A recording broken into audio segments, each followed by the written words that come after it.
So let's explore the idea of faith.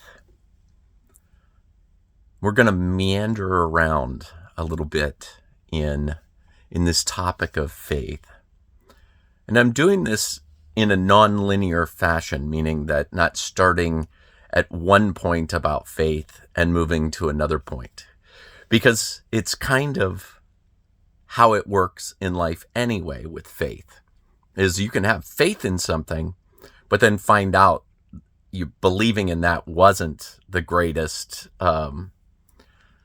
perspective, and you move on to the next. And so in life, faith can come in and out and look in very different ways. So I was just going to talk a little bit about the journey of knowing and the journey of living in the mystery. It's really it's a project that we all go on between the idea of faith, certainty, and uncertainty. Is that walk between those. And there's different ways that we process faith. So some folks join a religion, and then because it sounds good, and then they take it on faith. They believe by putting all of their effort into that religion that eventually they'll turn out in whatever it is that makes their idea of what their religion turn you into. Whether it's a good person, or it can be not being a bad person. But that's one way that faith shows up in our life. And so there's the idea of having faith in oneself and being able to be your own crap detector, to be able to discern within yourself what's true and then what do you think is true, and what do you know is true, what do you believe is false, what do you not believe is false. These are all things that revolve around faith.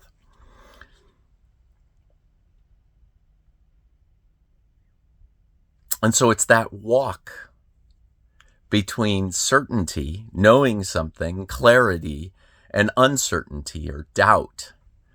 And there's many ways that we kind of come in and out of faith. We have faith in ideas, and then we hold those ideas.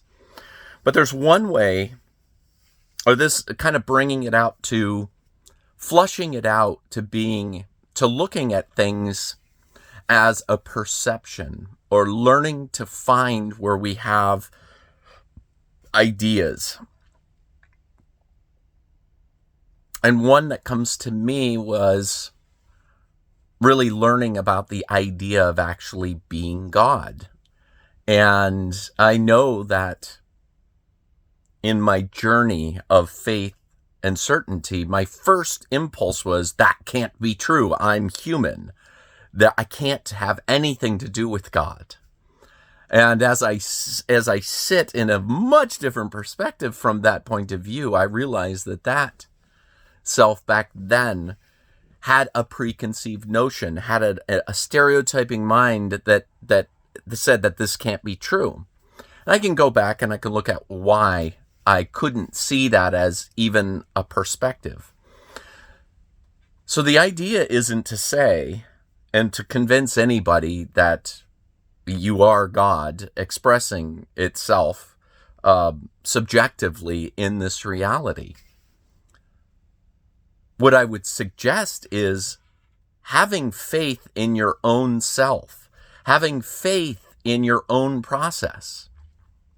So if there's an idea out there, that's what a lot of people do, right? They just shut that, that person thinks they're God. Well, you could stop there and put no other thought into it. Or you can say, if I was this, then how can I see through that perspective? How can I understand what that looks like? What does that feel like? And so somebody that were to just say, no, you can't be God. How do you, as long as they know from some kind of experience, there has to be something out there. It's, I saw something in somebody's poem that said that nobody really knows what's going on in this world. And my first thought was, how do you know? How do you know? There could be people that do truly understand this world, how this reality works. You could be sitting right next to them on a park bench. You just don't have the question. You don't have the perspective to ask somebody of what that looks like. What is that like? And there could be people out there that are ready to tell you and to explain to you. And the thing you may be doing the whole time is putting up a block, creating a stymieing effect, putting yourself in your own prison. God could be sitting next to you on a park bench, and you would never know that they're there with you this whole time. And that's only because your mind is having faith in an idea or believing in something else. And that's all that matters. So this video is about, just as you're listening to it and these ideas, what do you resonate with? What feels personal? What feels universal? What feels like something to believe in? How do you put your faith into something? How do you know?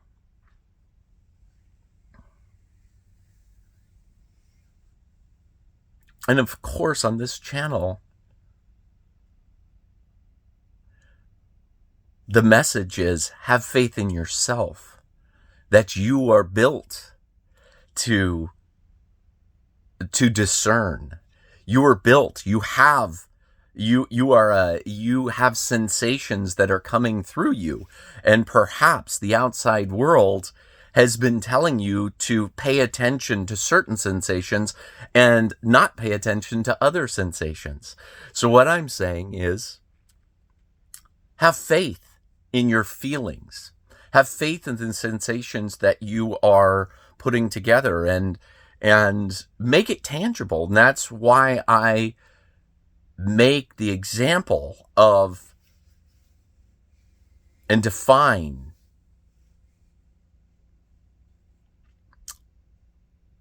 feelings versus emotions. Because when we can, so feelings being conscious, we understand the feedback to the outside world, whereas emotions we may not. And that can be a walk of faith, is to understand that you have all of those gifts. You have feedback, you resonate, you have sensations, you're a sensual being.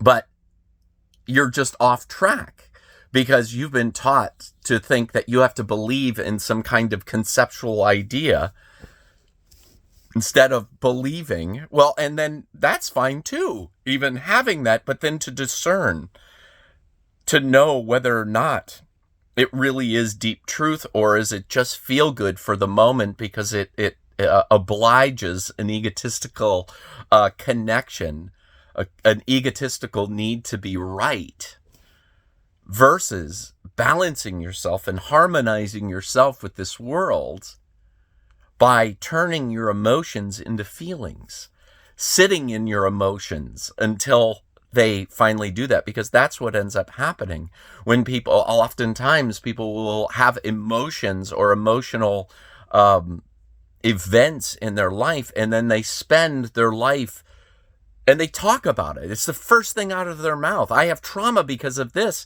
And they're basically telling you, I went this way. I went into a narrative. I went into a mind story when I had this emotional experience. That was the traumatic event. We call it now. We have a nice little name for it, PTSD. And poof, off we are to the races to creating a narrative around our PTSD. This is what it's like. And it is figuring out what that emotional experience was about and making those emotional experiences into feelings.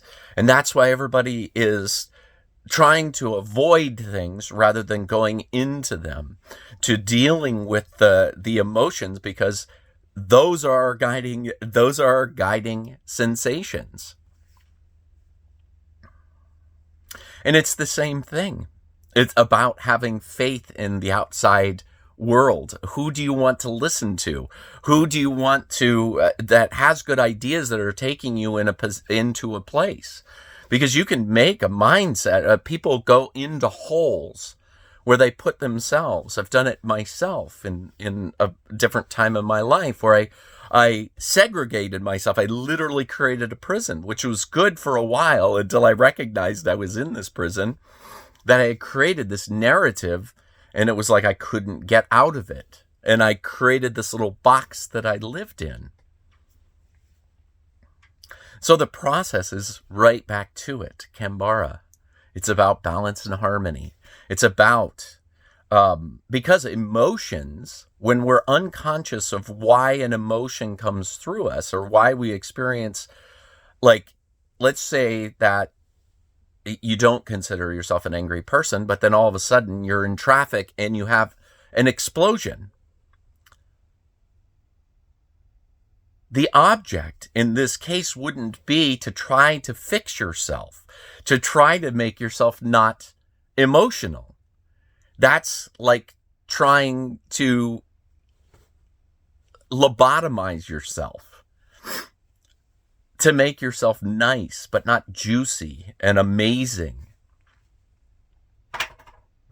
So it's about, oh, I just got angry. What was that about? Being interested in that emotion. That's how a good mystery, like why? Why did that happen? Why was that there? If you can recreate the sensations that you had, because that's oftentimes what we do is we talk ourselves out of it. Well, I don't want to feel this way. I want to cut that piece off. When in truth, the thing that we should be doing or could be doing, it would be a better way to do it, if we wanted to unravel this and become a great crap detector, a great truth detector, is to go into that emotion, to feel that anger that came up. And then it's best to process it with a smile. And the reason is because in that state, we have more of our facilities. It's like if you've ever been, like we see people that will cry, and they will cry so deeply that the cry will turn into a laugh.